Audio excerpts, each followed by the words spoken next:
Bismillah, Assalamualaikum warahmatullahi wabarakatuh. Ismi Evi Purba.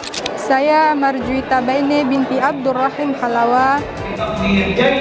Ana min Kota Cane. Dan alhamdulillah, Ana telah selesai belajar di Lipia Banda Aceh. Sekarang telah melaksanakan wisuda. Terima kasih saya ucapkan kepada Allah dan kepada orang tua dan kepada Bapak dan Ibu asuh dari Forum FDP Perbatasan yang telah mensupport kami hingga saat ini sampai selesai dari Lipia.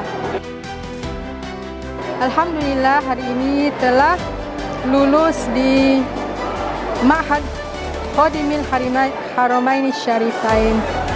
Terima kasih untuk kedua orang tua saya, keluarga saya, dan terlebih untuk Forum Dakwah FDP telah membantu dan mensupport kami selama ini.